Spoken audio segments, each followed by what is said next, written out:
Hi, everyone. My name is John Vu, and I am one of the volunteers for Jake Tonkel for San Jose District 6. Thank you so much for coming today. I'm actually really excited because I'm just going to talk about the basics of wine tasting. Now, I absolutely love, oh, let me see. Actually, by the way, just to let you know soon, Jake will be coming in soon. So we'll be able to have him as our special guest. But while he's actually trying to go online, let's see what happens. But for right now, why don't I do a good start? First off, the reason why I'm having this awesome time to talk to all of you right now is that I am helping to fundraise for Jake Tonkel. Jake is trying to meet the final stretch, and any bit of money that you can donate, especially if you can see it scrolling down there, please try to donate. Even $1 would be helpful, but even as much as you can be helpful for somebody like Jake, who does not take developer money or corporate money in order to get elected.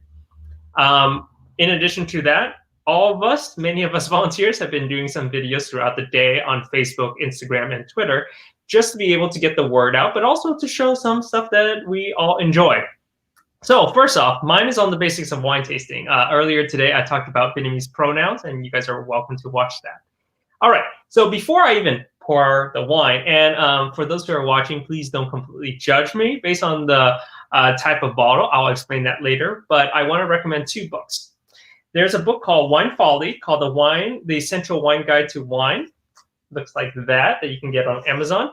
It's a great book for those who are new or even big wine snobs like me to actually have, because it actually talks about each varietal and what they should expect. And that is actually a big thing for me as a wine snob, as I would put it. It's not the fact that it tastes good, it tastes what it should. But here's the key thing why I love wine, is that it goes with this book. What to Drink with What You Eat. Great book. So for example, there was one time you're eating a fish or a salmon. It tells you which varietal will pair the best, especially if that varietal is done. Oh, this is so cool. So it looks like Jake will be joining us in about 15 minutes, which will be a good time when I am actually doing all this talking.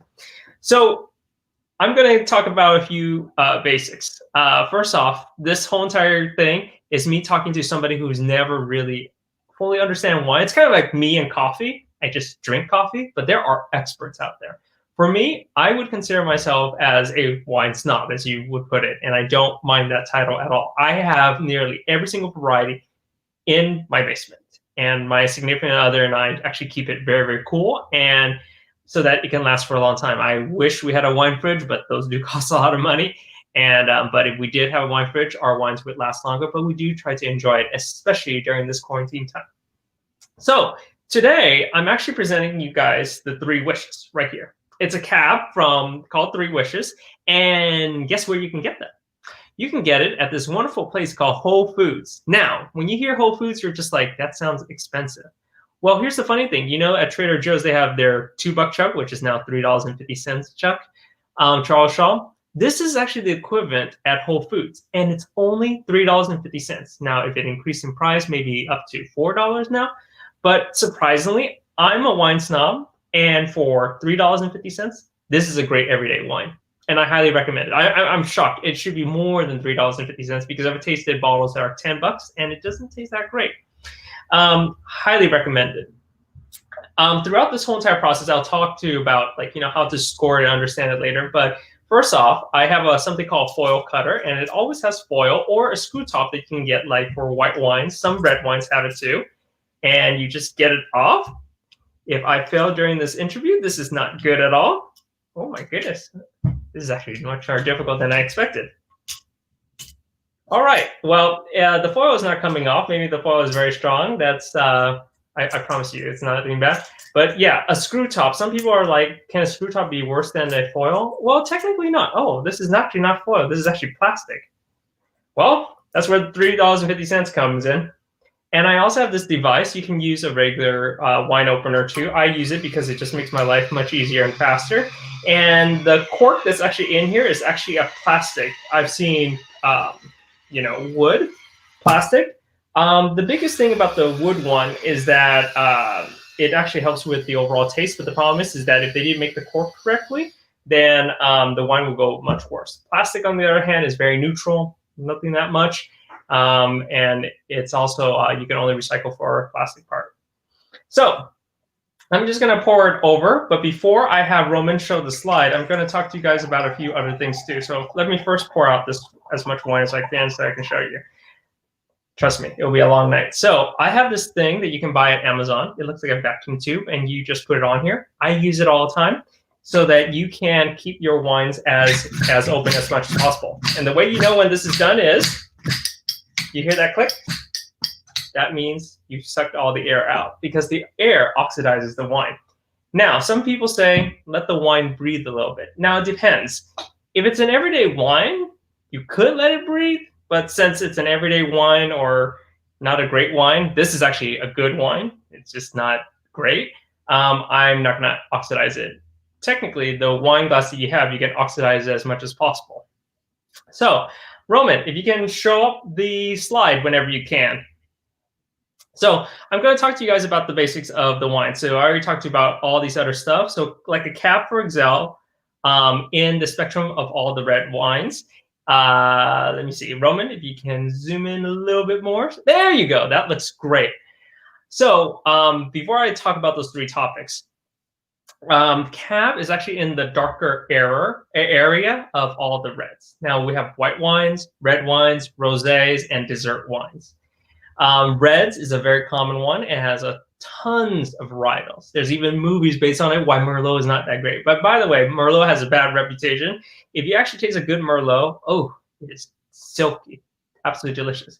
Cab is a dark red, and and that's the best way I can describe it. Pinot is a very light red, and that sometimes you can taste with a good, say, chicken. Or here's one of my favorites, like turkey breast, and it can bring a lot of flavor, while cab can do the same thing too, but it can be very, very strong for it.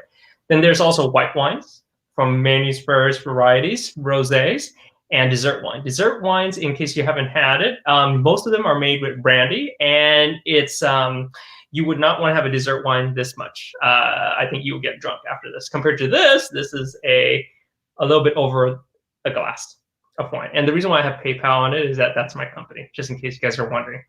Anyways, so this is a cab, and you can see those three areas. The reason why I have numbers next to them is that when I had people over and we were treating them out and showing them how to wine taste, especially since they were amateurs, Roman, if you can zoom that in there. Oh, almost.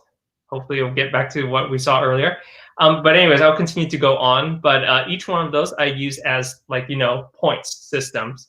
So there's three criteria for a good wine tasting: appearance, aroma, and taste. Appearance. You can see there's 5 points for clarity and color, and all these points add up to 100. And this is a guideline, not like set in stone, but this is what you would consider as a great wine and so on. I don't know what those wine spectators use, but I bet they have some criteria like this. So the first thing is called appearance, clarity. I know you might not be able to see it, but clarity is like, can you see through it? If you start seeing stuff swimming around it, or if it looks very cloudy, that's a little bit concerning. I've actually had some wine where I'm like, ooh, this is very cloudy. Or if you actually see chunks in there, like the wood chunks, that's not good at all, especially if the cork has broken down. That's one thing to look at. But if it looks clear, mine is quite clear, see-through, and it's red. And goes to the next part, the color, red. So if you have a Cabernet Sauvignon, it's supposed to be this dark red. A Pinot is actually, you can see it more through. Merlot is very dark, but it's supposed to see that. And you can put it up to the light. And even me putting it towards the light right now, it is like so, like I can't even see the light bulb behind it because it's that dark. But it's clear, it's color. I would give it both a 5. Appearance, very easy on that. The next one, aroma. Aroma is on the intensity, on the nose, and also the complexity. So give it a whiff. And typically, if you have a wine glass, you want to have your nose really in. So typically when I ask somebody new, I said, when you take a sniff, what do you smell? And typical varietals would have certain smells. Like you can say blackberries, or one of my favorites is like a good cigar, or, well, for this one, raspberry I can smell. Yeah, lots of berries. And typically, I shouldn't be smelling like cigars or barbecue because that's more towards like a Syrah or various other ones too. But smells like a good cab, has that deep aroma, like it's really like strong on my nose. But on complexity, I don't smell any complexity. Complexity is when you're like, wow, you can smell so many different things. Like there's some white ones where you can smell like peaches with grapes and pineapple. That's really cool and unique. But for $3.50, I'm not surprised that I just smell like maybe dark grapes and blackberries. That's how, not blackberries. Is there blackberries? Anyways, black raspberries. Now I don't even know. Anyways, I'm second guessing myself. So, and the intensity, not that high, but I would give it about a 6. It's not like strong in my nose, but there you go. Then the next one, taste. The way you taste wine, especially if you're tasting for the first time before you like for some people they would just drink it and just drink it as wine. The way I drink it is that I'll tell you before I do it because I don't want to talk with my mouth full. You take a little bit of sip and you put it underneath your tongue. Let it swish and swirl down there.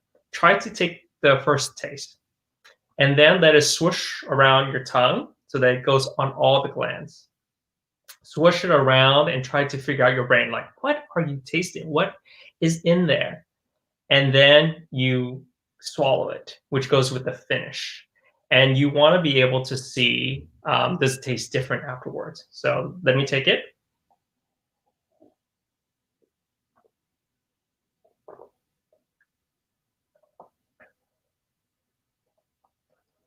So typically I can do it that fast, but I highly encourage you to drink and let it swirl around. So when I put it under my tongue, I definitely taste like a deep raspberry part. No doubt about it. When it went on my tongue, it had a smooth, same taste too. But here's the funny thing. When I was about to gulp, you taste that alcohol taste. Nothing bad about that, but a cab is actually known for that because it has that strong alcoholic point. But there was no chalkiness. That's a concern about some wine bottles. Chalkiness is, just imagine if you put a chalk in your mouth and it tastes like that. That's some wines do taste like that because sometimes the roots of the grapes actually get crushed inside the machine and it creates that taste. It's kind of like if you ate a lot of actual grapes and you get that chalky taste. That's what it kind of tastes like, and I usually don't like that at all. So, oh my goodness, Roman is saying he's adding 3 people in there. Holy moly, I'm gonna have a lot of people in here. But while I'm going through this, I will just say those are all the points. Hi, Jake. Hey, you're doing an awesome job. I have already learned a lot. Thank you, Jake. I really appreciate that. Well, all I can say, you guys, is that this is Jake, and this is the reason why I'm supporting Jake. And I will repeat what I said earlier on the Vietnamese pronouns. One of the major reasons why Jake stood out for me is that when it comes to taking care of the most vulnerable in society, that's one thing that Jake has done. And I highly encourage everybody who's watching this to at least be able to watch the debates and also just go to his website and just hear from his voice himself. But anyways, Jake, how was your day? I bet that you had to do not only tons of lit dropping, but also had to do interviews on today. How are you? The day was long, still going on, but a lot of fun. I got to fit in every aspect of the campaign today. Started the morning out dropping literature, got to talk to a few people, maybe wear masks and are out and about in the community, and folks that are watering their yards or taking their dogs out will stop and say hi, and we'll converse from a safe distance. Was a lot of fun and makes me miss knocking on doors. I really did actually love going door to door in the community and having conversations with people that aren't necessarily super involved in politics, because it's a different feel and you really get a vibe for what's noticeable. Mm-hmm. Rather than what's so policy oriented or policy driven that it kind of flies over the radar for most people. And it's also an opportunity for me to educate in a way. If someone is concerned about affordable housing, we can I'll step in and I'll say, we have an inclusionary housing ordinance that does X. And then be able to hear from them. Is that something that they like? Is it something that they think should be removed? Give everyone the opportunity to understand some of the political lingo that goes on. Yep. So that was fun. And then I jumped right from there. Actually had a constituent, a resident call me and, hey, Lamb, thanks for jumping on. Lamb. I'm going through my full day right now. And I started lid dropping, talking to residents, had a couple of people that called me. We put, my phone number right in the bottom of that literature. It's something, the team has insisted on, something that I find very valuable. So Mike picked up the phone, said, hey, I want to talk to you about issues about our unhoused community and how we build collaboration to get, he was very concerned about the feedback that constituents get when candidates or elected officials make decisions. Was his voice being heard? Was his email read? That sort of thing. It was a good 30-minute conversation, longer than most political consultants will ever tell you to talk to the voter, which is advice I will happily ignore because I think it's going very well, and I like talking to people, to say the least. So jump from there into some fundraising calls. I mean, part of the reason social media has been blowing up all day is today is our deadline to raise money before people start to vote. And in that, it means public record will show how much money we raised up until midnight tonight. That's what reporters will write about. It's what the community should go and look at as they're trying to evaluate candidates. How much money do they get? Where did it come from? All of that stuff, I think, shows campaign values. Yeah. And so we're calling people in the district. I'm calling old friends, guys I went to college with. My amazing girlfriend was calling her parents and some of her friends because we're in this together. I mean, it's why John's on here. It's why you're on here, Lamb. It's not just about me. It's the community that we're building through this process. So that was as little fun as calling and trying to raise money is. It's a lot of fun when you get to reconnect with people. My uncle donated, so I called to say thank you and got to talk to my aunt and uncle for a couple of minutes. You find awesome, pieces to that day. Yep. And then jump back to another constituent who called, wanted to talk about the new opportunity housing ordinance address. She had concerns about the way that it was going to go and what the transition point is from the task force to then where city council would make its decision. So again, we jumped from kind of high level back into some policy and then came back up. Yeah. Then went back to, making some more phone calls and trying to raise some money, put a phone bank together so that I could go a little quicker. And rather than me having to search through my contacts, did a little organization. We also have to report soon. So I sat down with Sebastian, who's been helping us organize all the finances of the campaign. Him and my dad go through, and in 6 days, we'll have to make sure that everything we've raised gets reported correctly. Yep. So we had a conversation about that for a little while, making sure we're good to go because this is a fast turnaround. And then I jumped on with Huân on some social media, talk a little bit more about independent expenditures and the difference in campaign finance and funding. And I'm here with you. So it's been a fun mixed day. Well, before I hand it over to Lamb, I want to say, Jake, that and to all the people who are still undecided on donating and also whether or not to vote for Jake, I will just say that even before I volunteered for his campaign, I admired the people who turned out to actually even knock on my door. And even though I told him that I was leaning on Jake, it was just the fact that his crew actually took the time to go to here. But here's the part that will shock me the most. And by the way, Jake is totally open for this. He included his phone number on those flyers, and he actually responds. And I'm like, really, Jake? Is this really Jake? And it was the authentic human that was behind there. And after I noticed that he was human in the fact that he loves talking to people, even the people who gets to knock door to door, I'm asking all of you to consider the same thing, that this guy is really wants to be real with you, because at the end of the day, this is going to affect the city of San Jose and District 6. I'm going to hand it over to Lam. I would love to hear your perspective, especially like, why are you willing to help this guy named Jake? And by the way, in case anybody doesn't know, Lam has a lot of talents. I consider myself as a younger brother of him in the Vietnamese community, and there's so much I can learn. But I also admire just the overall staff of how passionate they are. I'm more passionate. And by the way, today's my first day where I'm finally coming out to say I'm supporting Jake. I've been working quietly in the background because I don't want anyone to know. I want today to be saying that, hey, I support this guy and want you guys to donate. Lam, we'd love to hear from you. I mean, it's interesting to see where we are now. You know, I remember when Jake, I met Jake way back in the day. You know, him riding his bike to the Orchard City Indivisible meetings and talking to us about public banking and the environment and pushing to secure lands for our native tribes. I mean, there are so many things that make Jake who he is and make him so unique and make me, you know, willing to work to God knows what hour. And so there are times where he and I will have conversations at like 12 o'clock and then we start working. So, you know, that's not uncommon, especially these days, considering that we have, you know, 6 weeks left before the election.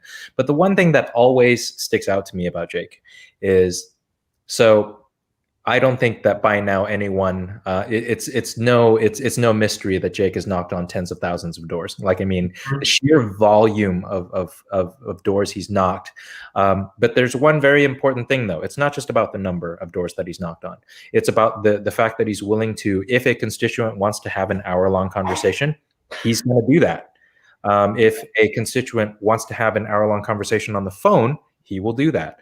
And that translates not just, you know, to a great campaign, but it translates to a great council member. You know, if there's one thing we are absolutely sure of, whether we like it or not, Jake is going to listen.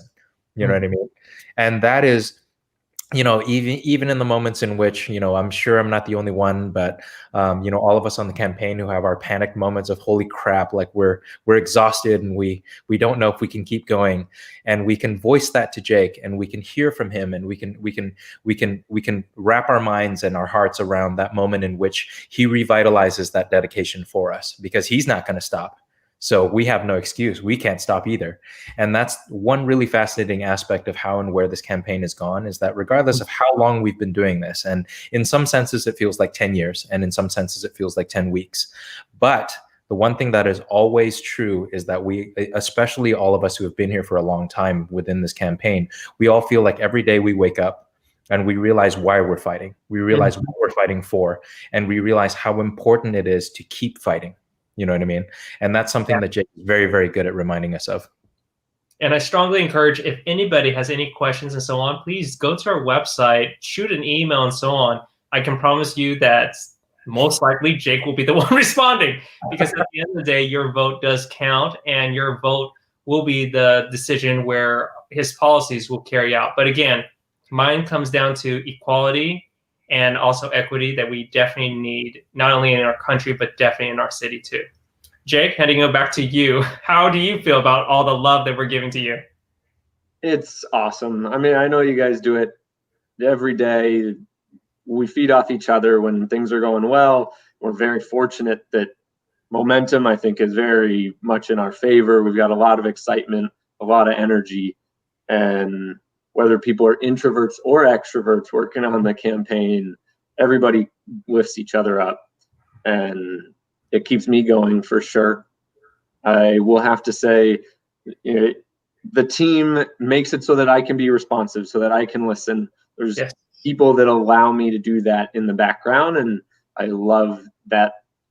That's the organizational structure that we chose to take collectively. You know, I will say I've got plenty of emails, and I will usually respond, hey, can we have a phone call? Because I get wordy over email that it takes me longer to write the email than it would to just have a one-on-one conversation where you can have feedback. And I mean, it's something I've learned as an organizer over the years, as a human being. Email is tough. man. Text is tough. Things get lost. People misinterpret, tone and phrasing. There's not the opportunity to step in and ask for clarification. One-on-one conversations are how you create trust with people. And ultimately, I mean, that's what you want to have with at least your local elected official. Knowing that you may not always agree. I'm not going to agree with everybody all the time, but there's that trust that I'm doing things as best as I can, that I'm trusting the community to give me proper input and trying to build out spaces where we can get more input so that it's more clear how to be a representative. And that at the end of the day, the trust is there. If I make a decision and someone isn't super happy with it, that they know I'm doing it for the right reasons. Yep.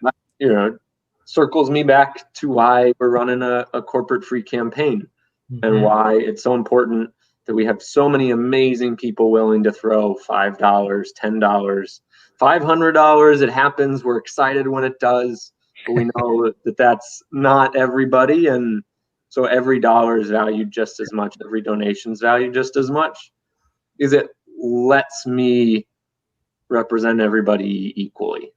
I can honestly say, if someone was to write a $500 check, thank goodness, or $5,000 check, thank goodness we can't even accept it at city council level. Yep. But that would sway, like, do you pick up the phone next time they call?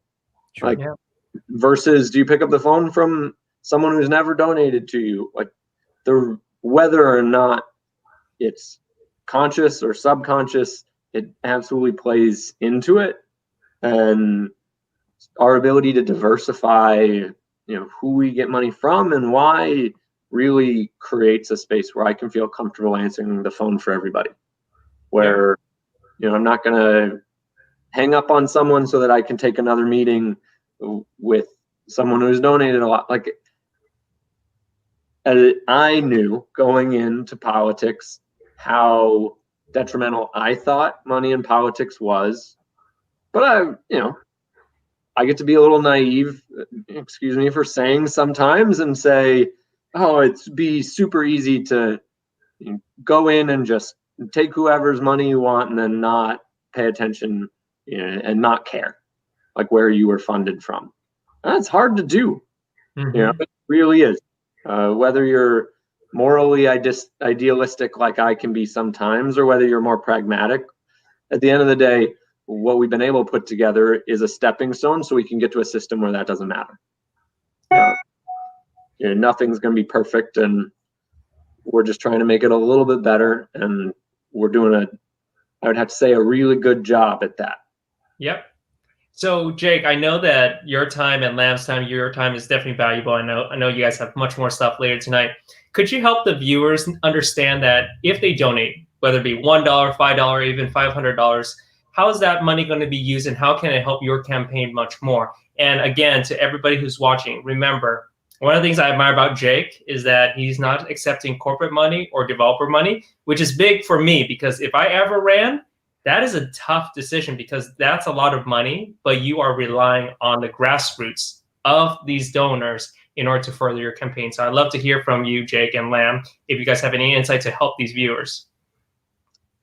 I will kick it off and say it is unfortunate or fortunate, whoever knows, it's hard to say. Most money in local political elections goes to mail.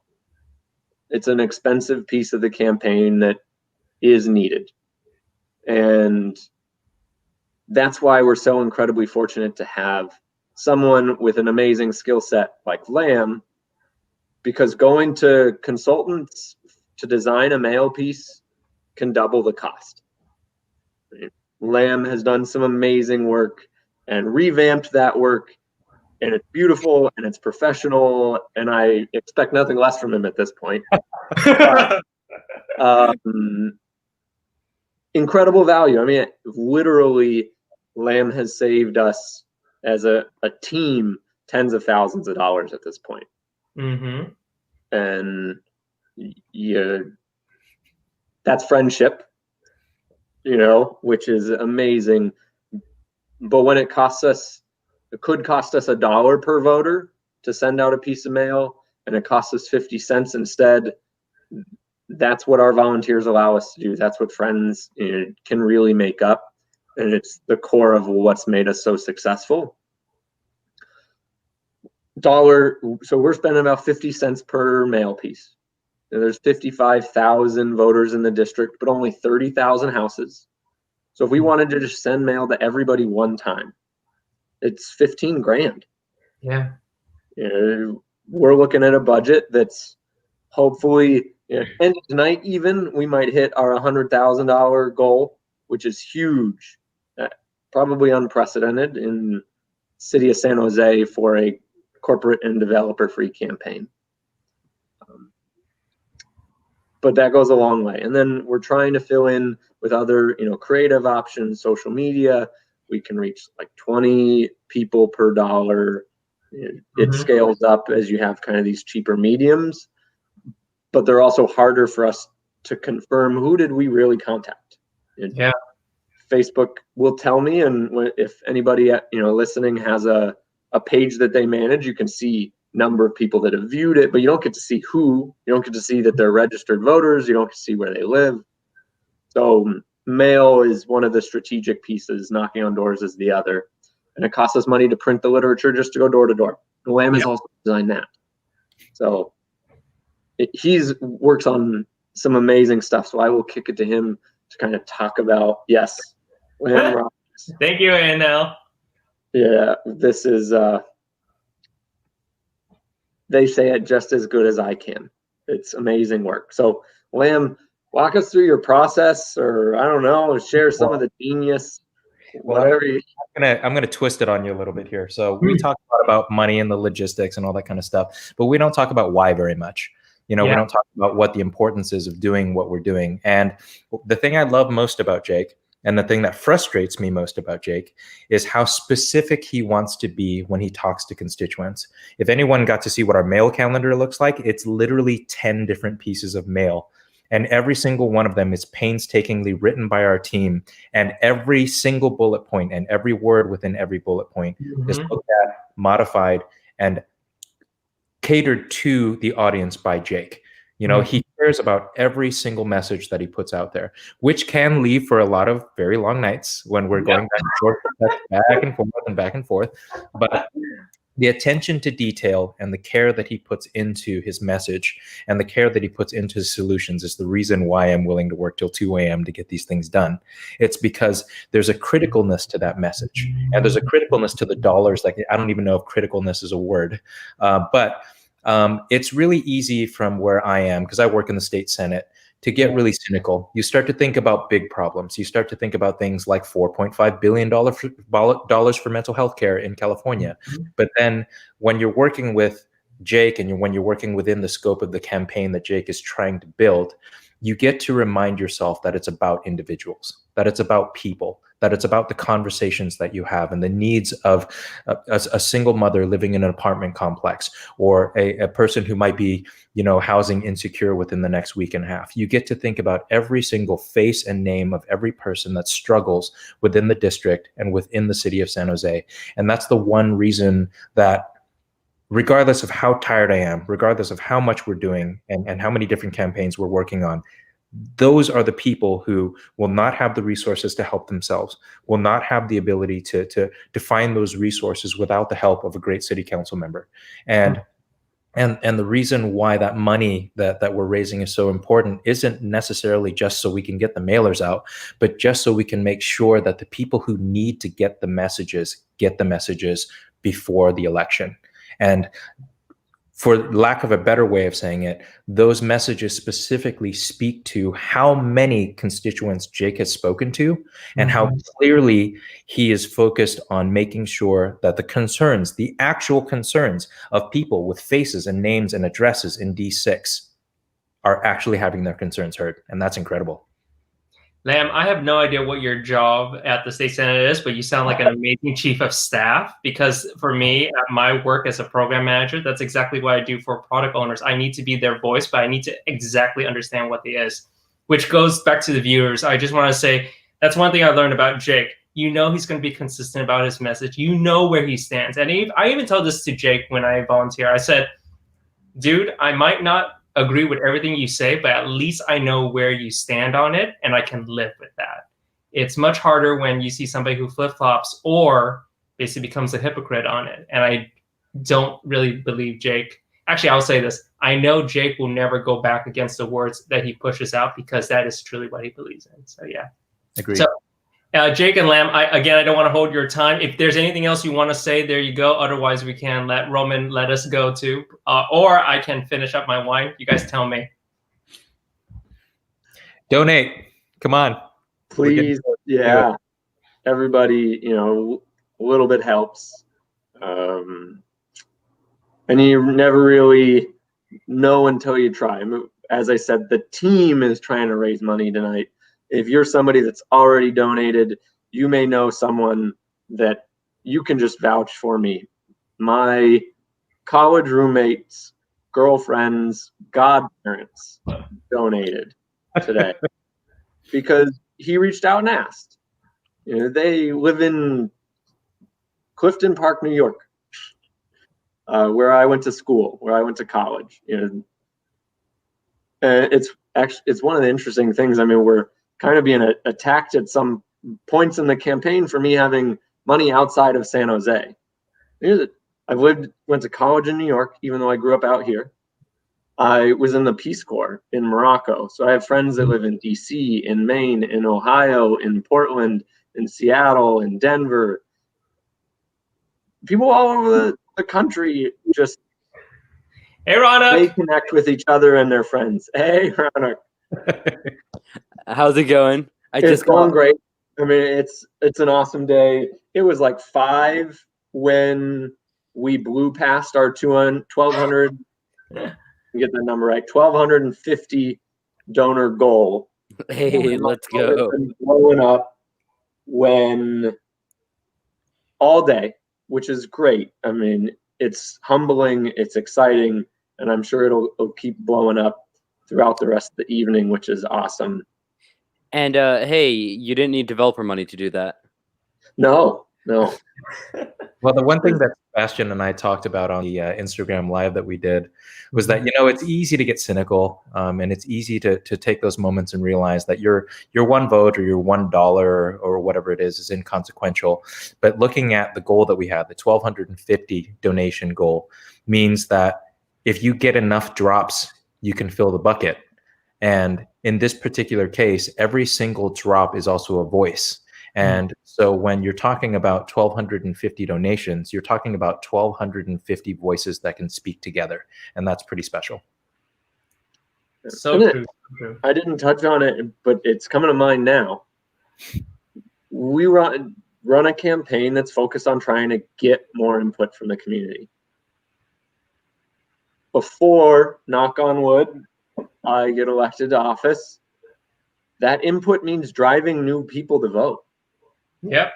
100%. So often, if a campaign is short funds, they shift their focus to the people they know they're going to vote.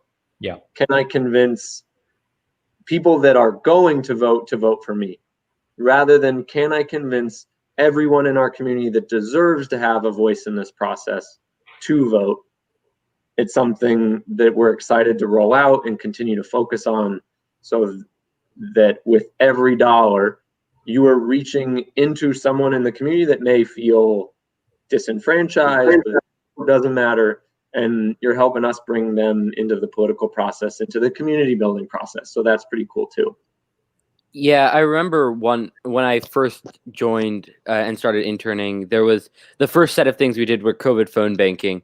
And I was kind of surprised that, in other political campaigns that I've invested in, it's mostly like, how can I get your vote? Will you be voting for Jake? And will you be voting for X candidate? But this time it was different, right? It was prioritizing how can we help you first before you even decide to put your trust in me? Or what are you doing so I can help make your life better? That engagement and listening process was something I hadn't seen before, and I thought was really, really valuable that came out of Jake's campaign. Ronak, out of curiosity, though, sorry, Jake, I know I'm going to interrupt. Why don't you introduce yourself to the folks right here? Like, what the heck do you do? Why do we love you so much on this campaign instead of being this guy who just entered in? So Yeah. so I'm Ronak. I'm one of the policy directors on Jake's team. I worked in the economic justice intern policy group, and we've done a lot of fun stuff regarding debate prep, as well as preparing stuff alongside Jake's platform and public banking in particular. Like we dropped some fun infographics on that I think you should totally check out, and will help you understand Jake's campaign. But yeah, I'm more involved on the more policy side of things, and that's where a bunch of my research happens. And that's like because I've had like a background in advocacy via my school's advocacy project, and I also do policy debate. Awesome, Ronak. And I want to tell everybody that one of the coolest things about Ronak that you can see out of all of us on here is that we're in different ages. And the coolest part is that Jake has made a huge coalition, especially for future generations. And that is just amazing. Sorry, Jake. I know I cut you off twice. Go ahead. I'm going to cut I've been talking all day. I'm happy to listen. John, I'm so sorry for having such crappy lighting. I apologize. I'm so sorry. Thank you. My lighting is John's setup is top notch. I will have to say. No, are you kidding? I need to get my debate session set up even better now. You've stepped it up a little. Yeah, like books and flowers in the background and. Jeez. Solid. I'm used to it. But Lamb, we are able to see your face. I can see when your face is angry or annoyed or laughing. So that says a lot. So yeah. Yeah. But again, I want to value. Oh, look, we got another one. Favorite wine. Favorite wine oh. is beer. I will say that one more time. My favorite wine is beer. I'm a fancy guy, kind of. There's a Chateauneuf de Pape. I traveled Tuscany at some point and did my little journey through the south of France to really learn about wine about 10 years ago. So there's a particular Chateauneuf de Pape that's amazing. It's a $40 bottle that tastes like a $200 bottle and is literally the best wine I've ever had in my life. And I had it with some slightly seared tilapia and some asparagus, and it was amazing. So for all of you wineys out there, winos, whatever you want to call yourselves, if you really, really want to get into wine in a meaningful way, it's not just about the wine, it's about what you have with it. Yep. And as usual, as I mentioned earlier, in case anybody sees it, this is the book that my significant other and I use. We use it all the time. You look up your food or the wine, and it tells you what pairs it with. Hey, Vivian, welcome. And I will finish up by saying, Lamb, where the heck have you been in my life? Okay, there's not a lot of people who enjoy wine, and I finally found somebody who actually knows wine. Anyways, and before I head off to Vivian on who she is and how she's doing, I will say this. I had Jake once over my home, and it was kind of cool. Even though he's a beer guy, the coolest part is that he enjoys a good beer, and if you want a beer with him, he's totally one of those guys too. Again, a great conversation and so on. Unfortunately, due to the epidemic, we don't have but know that that's one of the greatest things. Sorry, Jake. No, I was just going to say, John has invited me over to his house while he was still almost undecided in some ways, whether he was going to vote for me or not. But it's been an amazing experience because I've been knocking on doors till dinner time and then had people invite me in, and I've eaten in for lack of a better word, a stranger's home who was so incredibly generous. And it's for me a little bit of nostalgia. It happened all the time when I was a Peace Corps volunteer, and I would have lunch at multiple people's homes throughout the week, and there was just an opportunity to really listen and engage in Morocco. And also practice my Arabic in District 6. My English is pretty good, so often that's the best way that we communicate there. But it's a lot of fun, and there's a lot of amazing people that are just so generous and friendly and open, and it's fun for me to share that those things happen. So thank you for reminding me about that, John. Man, some people earn votes. Jake really earns votes. Like he's willing to go into your house and talk you into it. But the fact is, don't forget, it's not about the vote. Sometimes it is about building community. And well, John's hosting a wine event for you now. You earned his vote. So, I mean, that's a great cool, right? Like you were willing to do that, and John, you were willing to listen. So that speaks a lot to both of you, actually. But don't forget, for every single person of us in here, not everyone we would invite in our home. When somebody takes that step and say, "Would you like to come in?"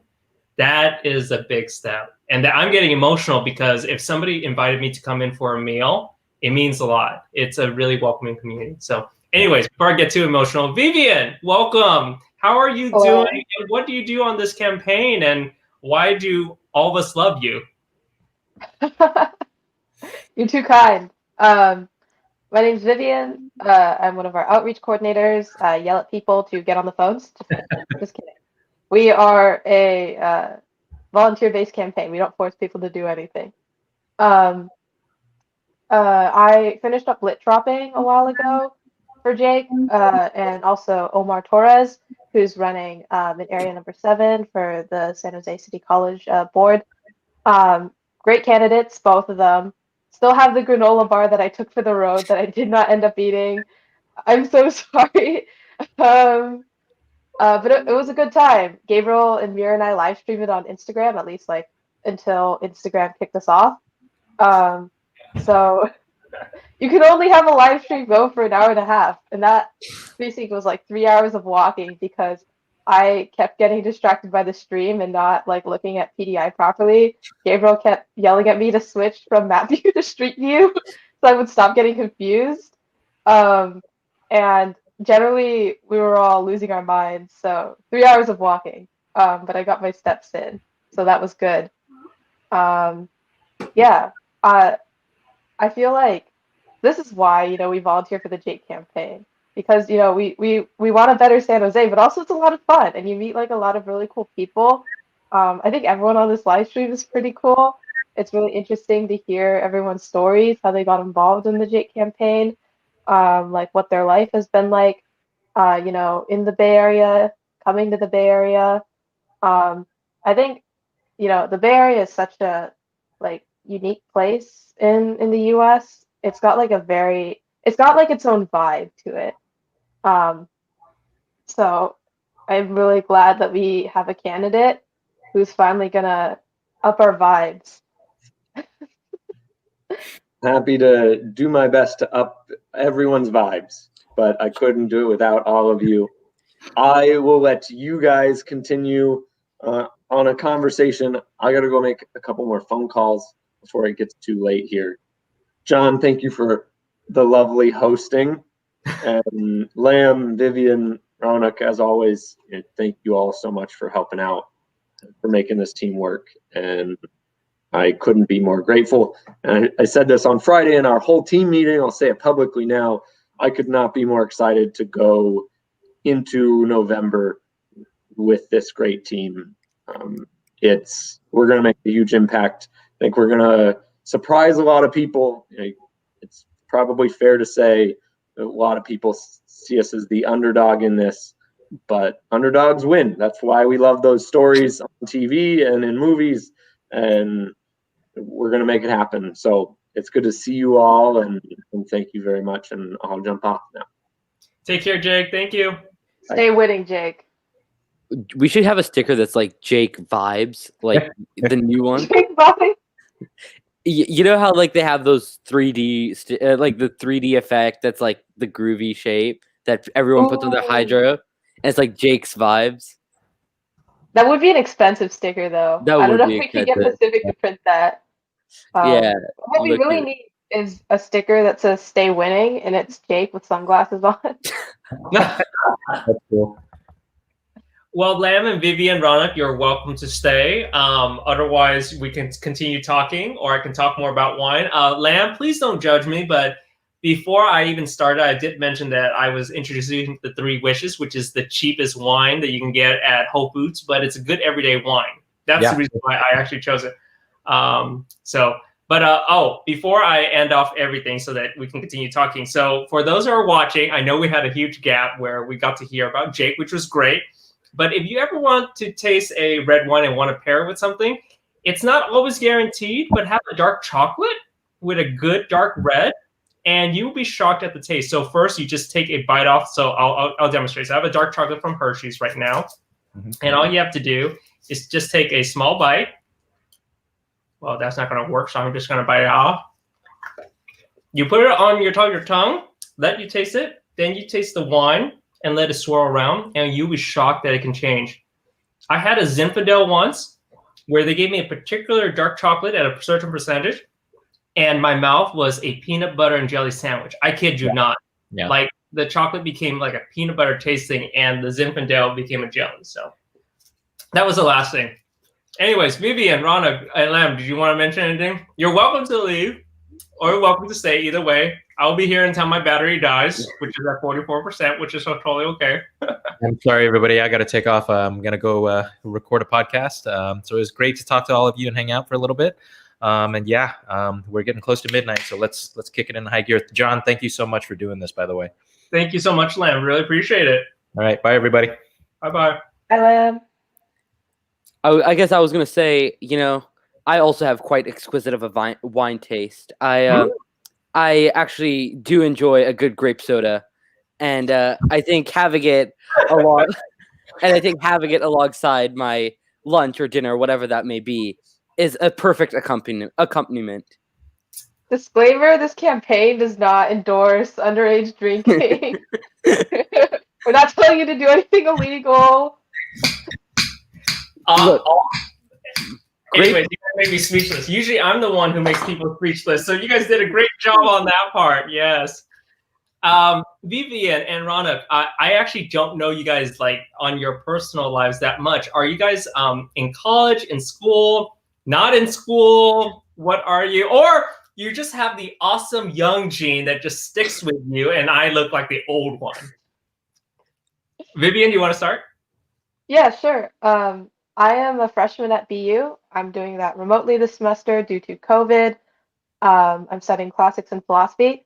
As of Monday, I will be officially a student government senator. So we'll see how that works out.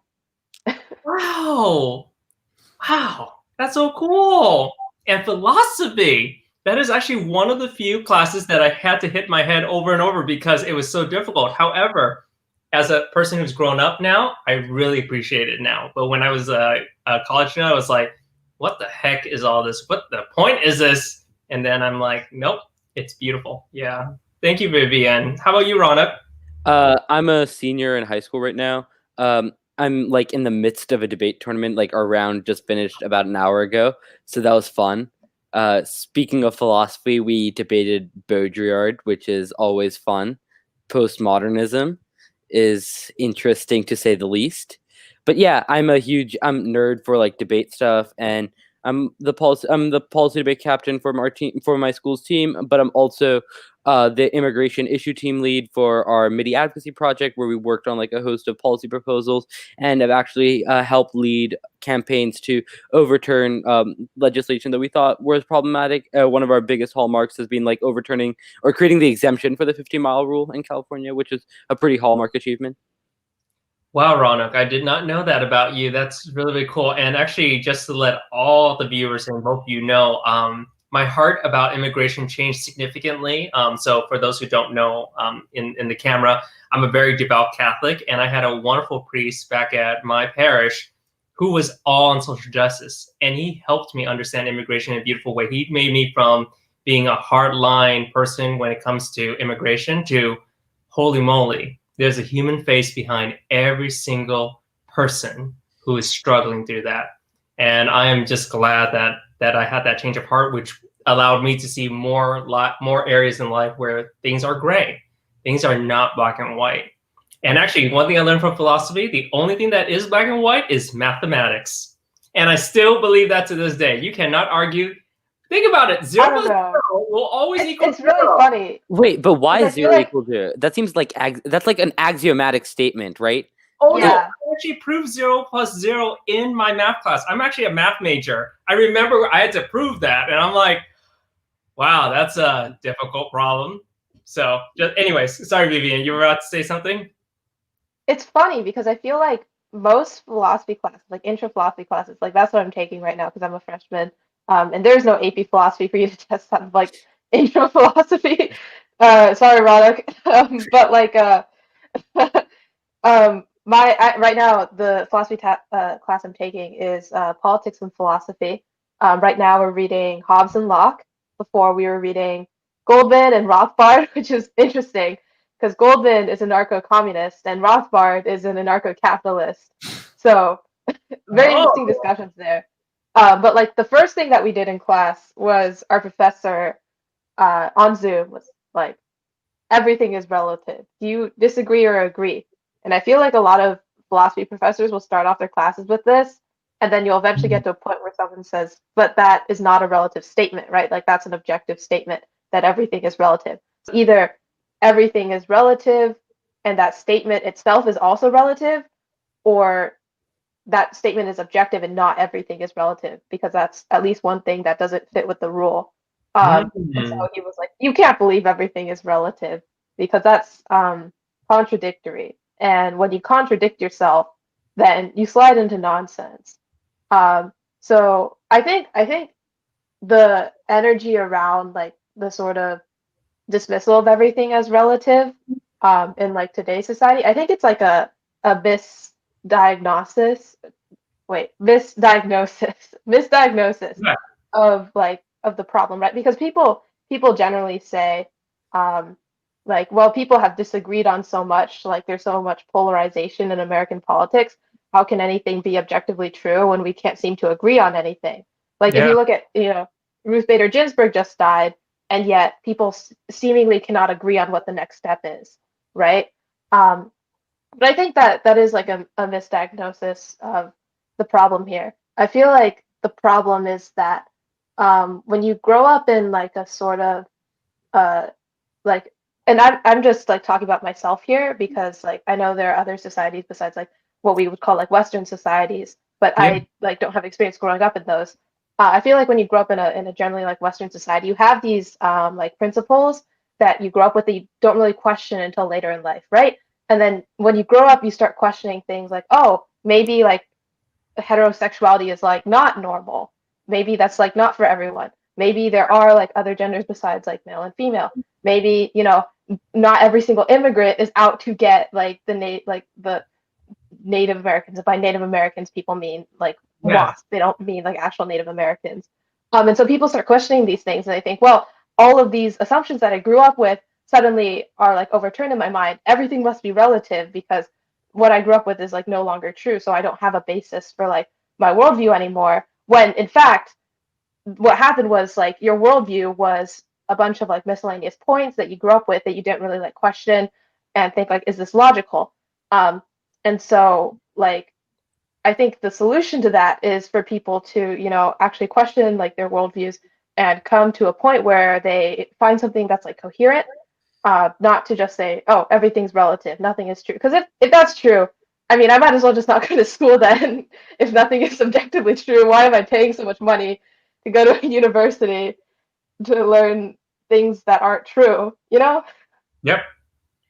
I love how you broke that down. Sorry, Ron, go ahead. I guess like this is like fresh off of the debate we just had, right? Because Baudrillard talks about like why truth is illusory and does not exist, and he has this whole postmodern thesis of the way that science and semiotics function.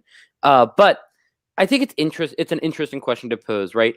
If we say that truth has no objective value, right, or there's nothing objectively true, obviously that does not. I don't think it's a contradiction, because I think even the question of whether or not something is objectively true or not is something that is relative, right? It is something for debate.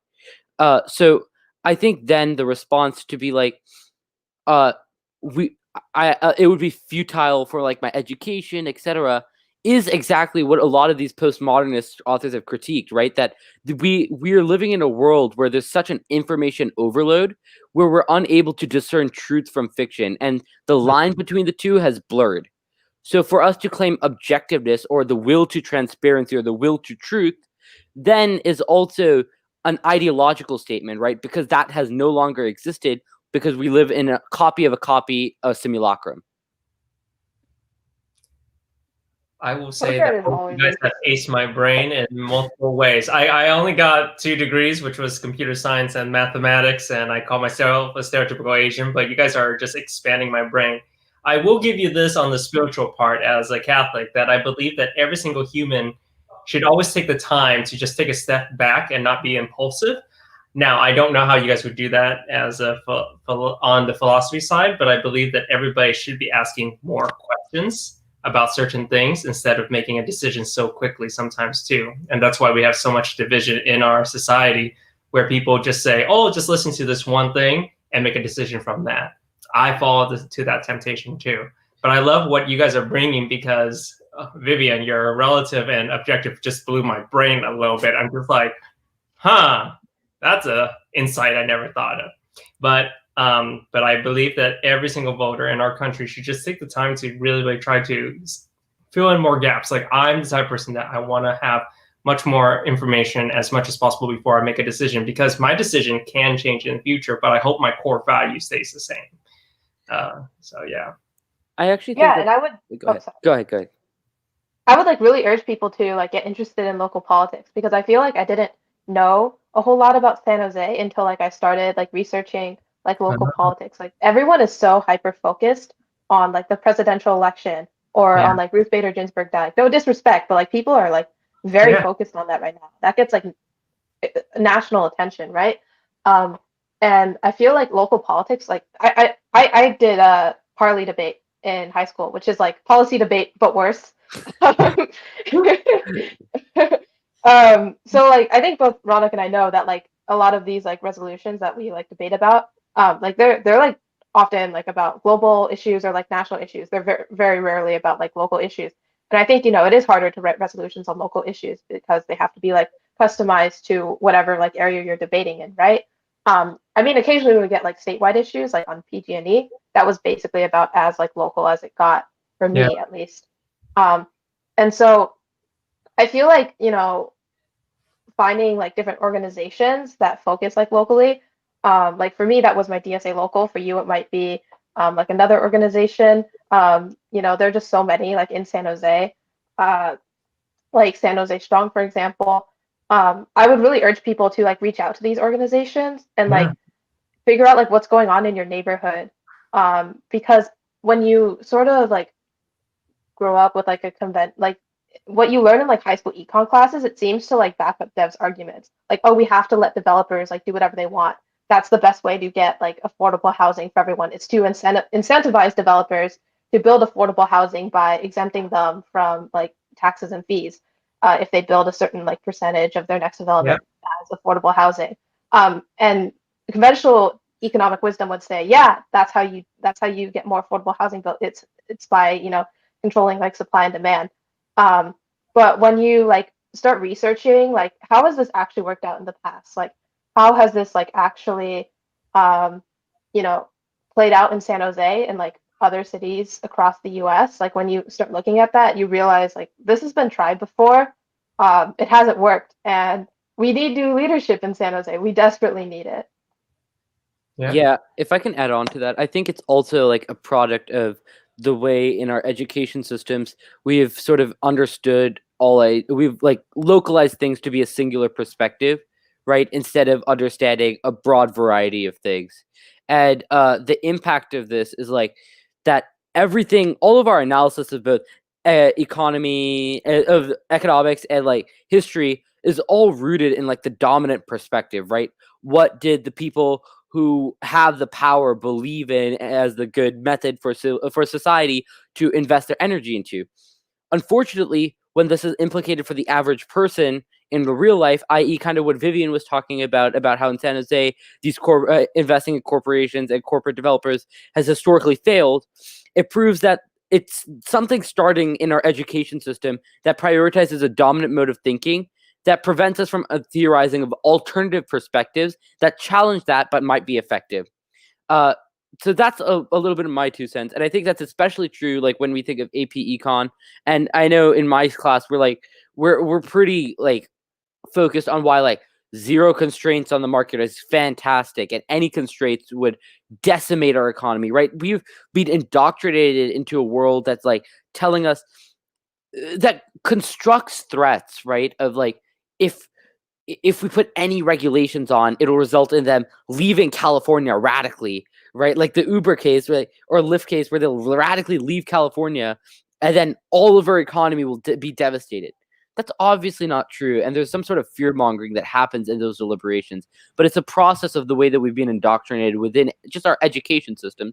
So I think when Jake was talking a while back about including alternative perspectives in education, right, and not just the sort of dominant mode of history and dominant reading, that really appealed to me because it showed that, look, education becomes the basis for our politics that we export outwards. And if we're taught just a singular perspective and aren't able to view different perspectives, how are we ever going to be able to make our own decisions that are different from the status quo? Rana, Vivian, Yeah, thank you. sorry. Go. I'll finish off the point saying thank you so much for both your perspectives on it. Vivian, why don't you have your last word? Go ahead. Yeah, I think one place where this is like very relevant right now is the debate around the police. Like, for example, I go to BU. I was reading, our student newspaper is called the Daily Free Press. It's a very good newspaper. I think it's a reason why a lot of like journalism students come to BU in the first place. And I was reading a couple op-eds. It was a series of 2 op-eds on why we need to abolish the BUPD. And a lot of people hear that and they get immediately scared. They get immediately defensive. They're like, what do you mean? The BUPD is the only thing that's keeping this campus safe. You get rid of the BUPD, we're going to have people stealing laptops every day and stealing bikes, and crime is going to drastically increase on campus. And I think one of the reasons why people think this is because in school we're taught so strongly that the police are the only thing that's linked to public safety, and if you feel unsafe, you should call the police. That's like the default solution that people give. When in fact, as you said, Ronak, like there are activists and scholars who have thought of more creative ways to encourage public safety, especially for people for whom the police are unsafe, right? And like those solutions are not being taught in schools. Those solutions are not being presented to like young people. And so everyone grows up automatically associating the police with public safety when in fact the things that actually increase public safety are things like investing in our schools, investing in programs to prevent, for example, recidivism, right? And so I think like your point about people sort of like taking these beliefs for granted and then their politics being based around that for like the rest of their lives, I think it's very true. And I think we're seeing that so much today. And before you wrap it up, John, I think, I guess I was thinking of this like in the context of like SROs and like police on schools campuses, especially in like elementary and public schools. It's like we've been indoctrinated so much that punitive measures are the only way for us to have control or to have order, that we forget about like our common humanity, right? Kind of going back to what you were talking about originally in the immigration stuff about how there's a face behind every person, right? Every person should not be demarcated as like a threat or a risk or a criminal or whatnot. Like, especially when you're like a child going to school, right? When going to school means that you can have an engagement with law enforcement that we have seen time and time again result in like death of students.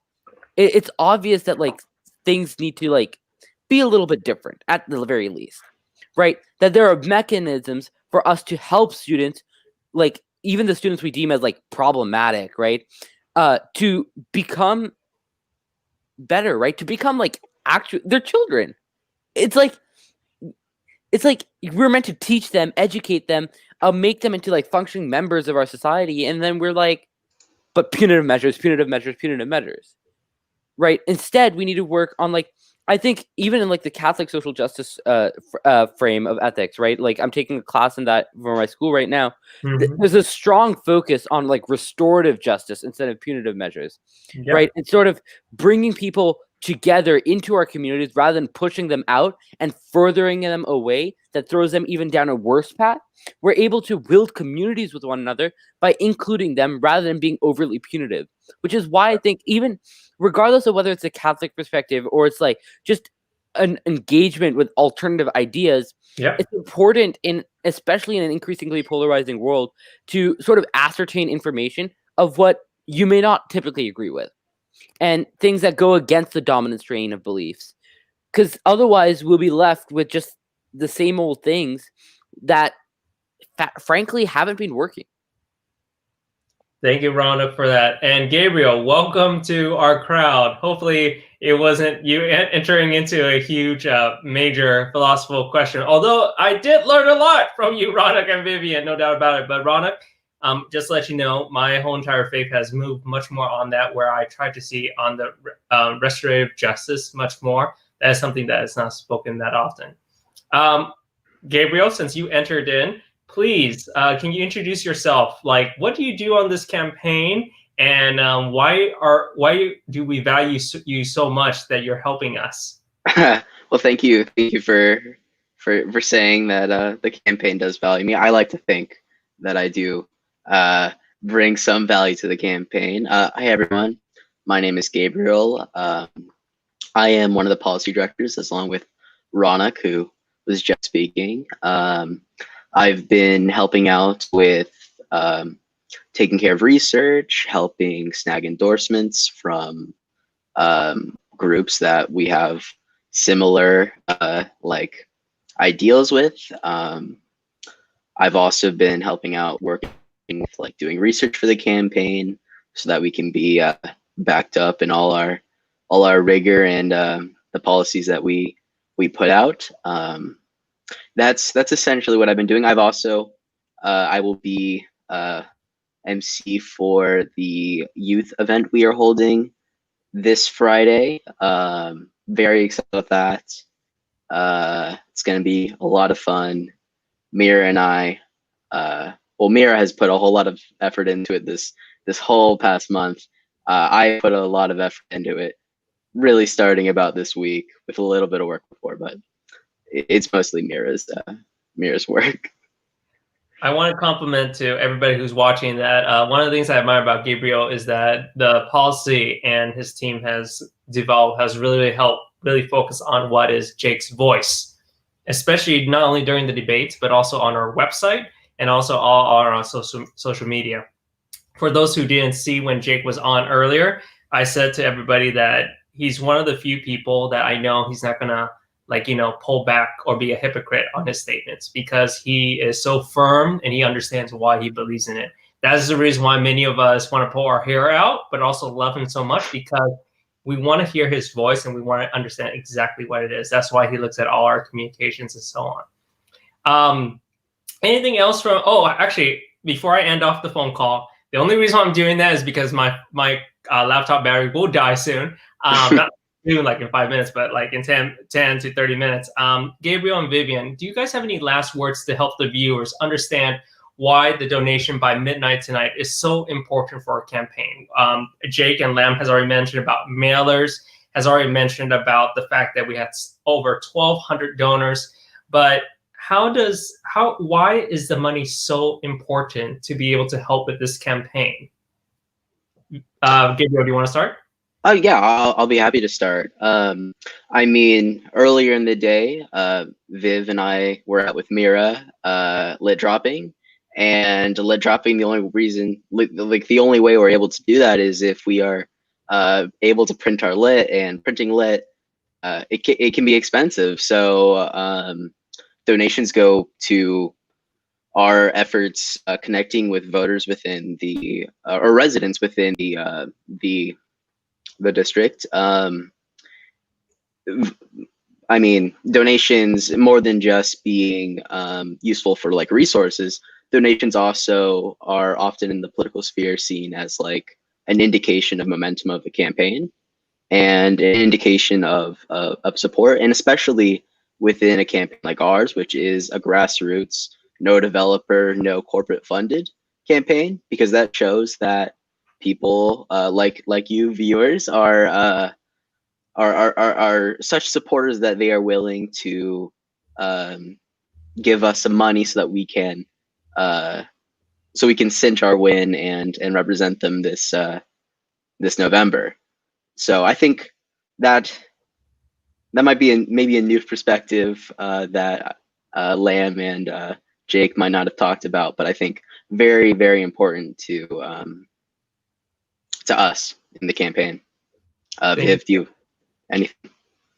Thank you, Gabriel. Vivian? Yeah. So some people know that I'm also working on the John Lashley campaign, which is in Mountain View, also for City Council. So this like fundraising deadline has really been like at the front of my mind lately. And another date that's been at the front of my mind is October 5th, which is when our county starts mailing out ballots to all of the voters who have Yeah. registered at this point so far. And this is the last fundraising deadline before ballots go out. Um, and so this is really like this is the go time for every single campaign because a lot of people they don't start paying attention to like especially local elections until the ballot goes out. They mark down like the presidential election, like I said before, and the local election is really like an afterthought. And so it's really crucial for us to fundraise right now to be able to put out like lit drops, phone banks, text banks, ads like when voters are starting to really pay attention and we really want to reach as many voters as possible before the election, but like also like before October 5th, because what we know is that the USPS has been having some problems lately. And Yep. this is not because of the workers. We love the workers at the USPS, but unfortunately, there's some like bureaucracy, administrative failings going on, largely due to like financial austerity under not only the Trump administration, but often like primarily because of the Trump administration. And so it's really important for us to encourage people to get their ballots in as early as possible because we don't know if like ballots mailed the day before are going to be counted. And we know that a lot of elections, will throw out ballots if given like the slightest reason. We saw this, for example, with the Booker campaign in Kentucky. A lot of ballots that went towards him were thrown out because they were last minute, and a lot of those ballots happened to be for Charles Booker because his constituency tended to be lower income, and so they would vote at the last minute. And so it is very important for us to reach voters, make sure that we're turning out everyone we can, helping people to vote who otherwise would have difficulties getting their ballots in. So please donate donorbox.org/Jake for D6, Venmo at Jake for D6 at the bottom of the stream. Every dollar counts, especially when we're against someone like Dev, who is really the darling of our developers. Thank you, Vivian. Thank you, Gabriel, so much. Roman, before I end it off, let me just leave a last message. Thank you so much for everybody who was here for the wine tasting. For those who stayed the whole entire time, I admire you. But if you have any questions, feel free to post it in the comments or ask me afterwards too. But more than that, you've heard from Jake, Lam, Ron, Vivian, and Gabriel. You got to hear from their perspectives on why they are active in this campaign.